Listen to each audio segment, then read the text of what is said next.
Yeba Nsoatre eye community a ye friend Adamstown ebetwa emfonyini ekyereo na oba haya omo problem kese pa eye babia yeto eye bola egu na ohwe machi a otimi se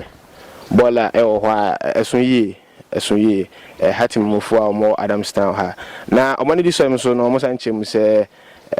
babia omo ye omo ho yi nso ade bia ebi abomo a empanfo omo ahyese momwa na momba yomo emwa monyomo adoye na mombesi eye toilet facility emmo mo se ne be ya mboso mo yomo hu ya ombenya babi atimi ade omoni ache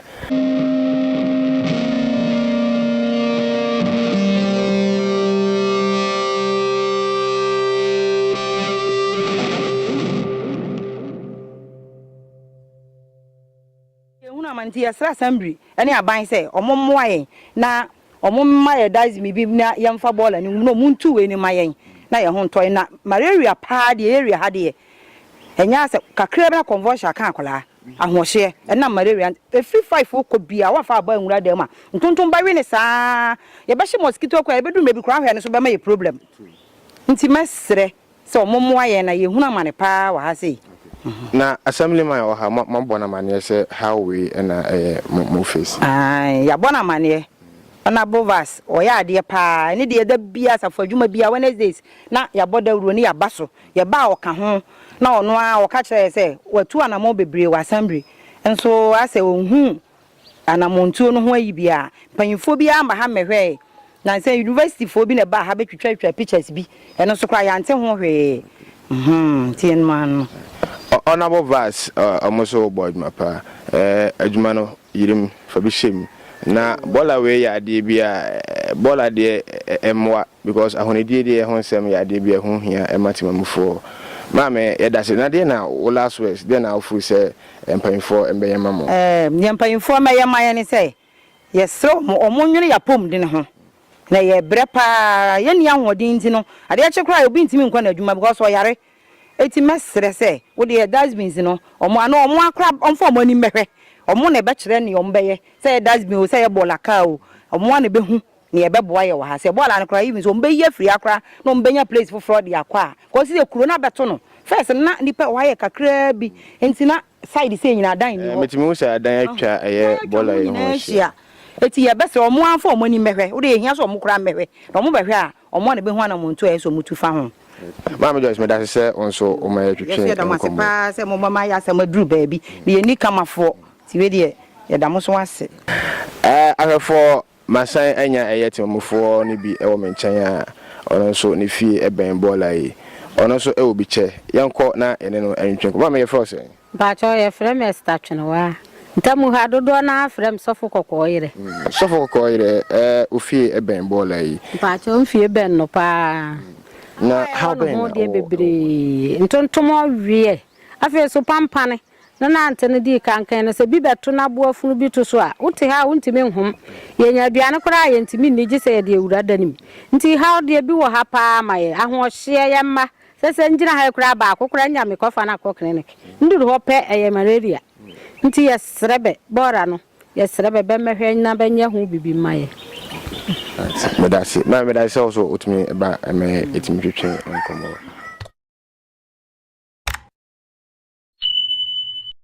Stone ayo Adamstown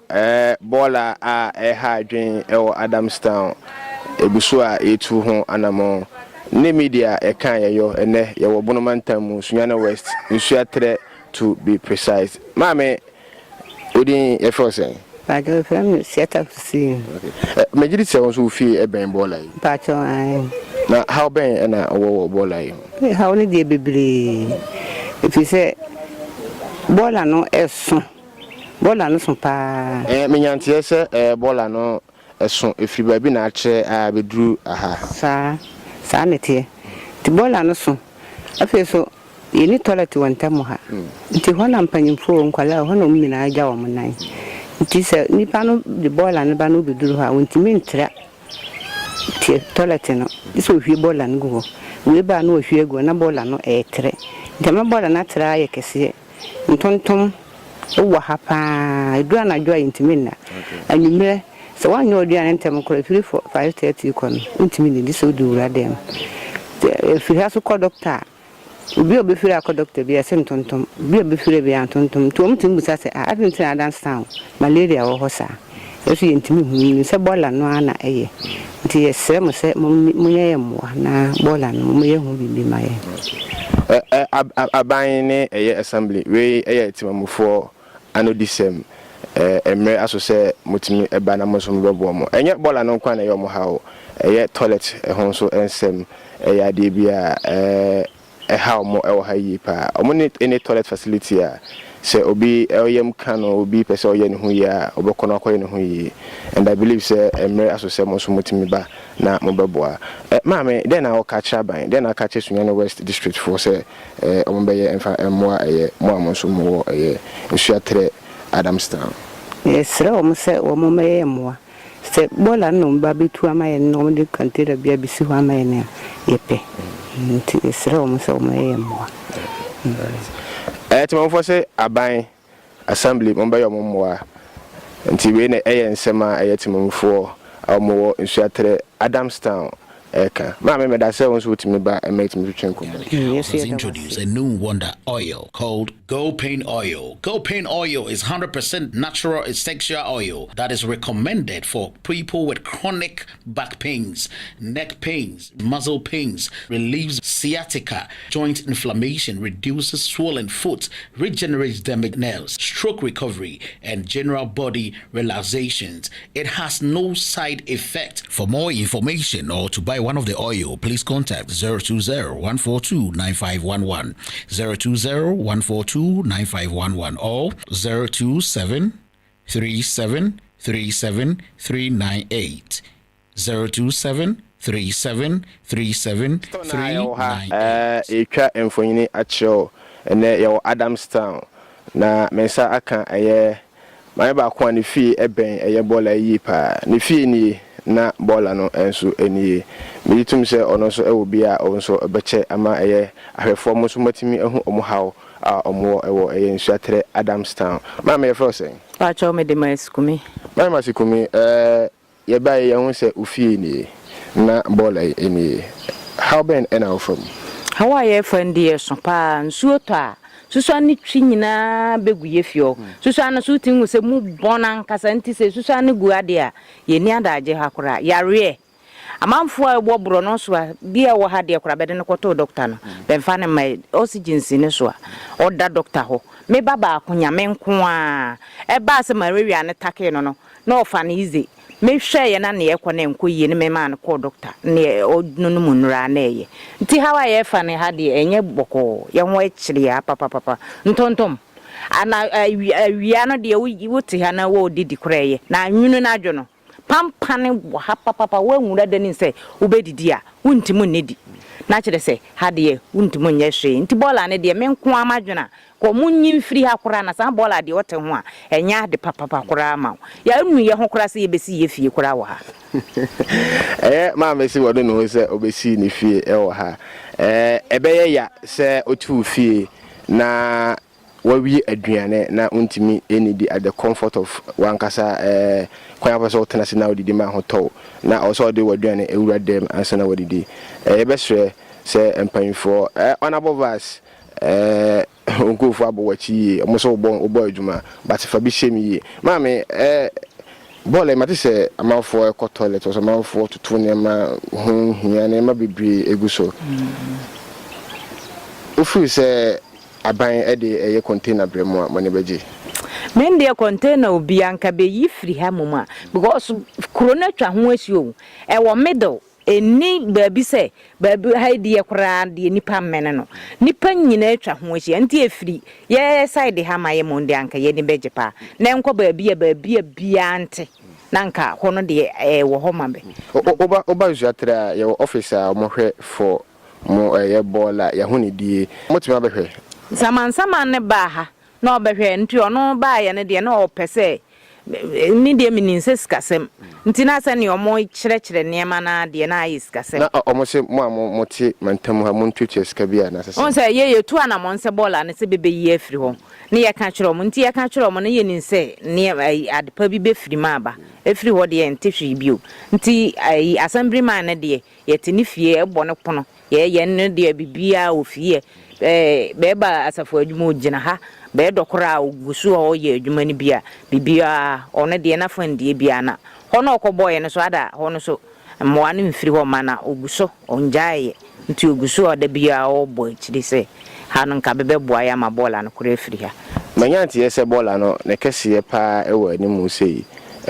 na atre ma ene anenso abedu mu so mu ha yi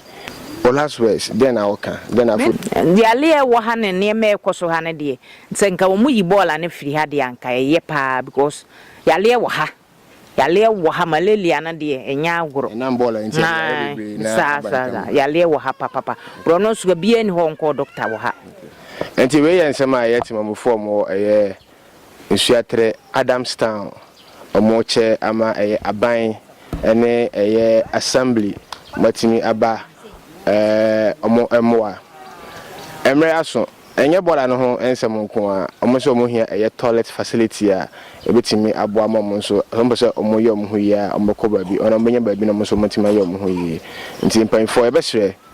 se mo betimi aba Nsoatre-Adamstown na watimi aboa enti emanya se enye ahanko a bola makwa 5 ewukuri a yentu ya ha manfo yi pa nti mpan fo ebesre we eyetima mufo ano disema mama ye mu yani enguso because eni ho a empanfo musumuni ho a yenso yeni ho ma me da se wonso timi eba ma wonso be che wonso de me da wase nyame nhirawo so mutim boa yesade a e de nyame be da maseta enti emanya se enye ahanko a bola makwa 5 ewukuri mu a yentu ya ha manfo yi pa enti mpanfo ebesre we eyetima mufo ano disema mama ye mu yani enguso because eni ho a empanfo musumuni ho a yenso ye yamma sese njina ha kura ba akokura nyame kofa na clinic nduru ho pe malaria na bola no problem ye face say ye need toilet public toilet so ha enti nkola ne mpanfo ni nyina ko toilet wo bola ne so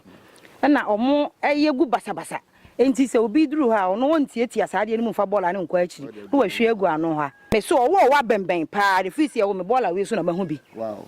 eti se school fo nkura no kura pon na omo ba awia na onsa ya no omo beto awia na saa time no bo hu na nkura na etia ye hu no awura omo ha ne se binya se omo ni omo hu ni o ba se wo do saa awura we no efiri wani mu a bra ya nya asem papa wo didi na obi sen ho toilet eti ye hu na manti ya sra assembly Madam asemo ka me ho me amiri djumade won chia me edi ameje so nana asante eche onto den ne de ebesan ahia biem ko like e videos no comment subscribe na share e ma foforo so ehu na entimi emwa entu yarewa yentu niema wo community mu a emwa bia emwa na entimi ema aban ehu se na be ya obetimi aboa temamfo medamase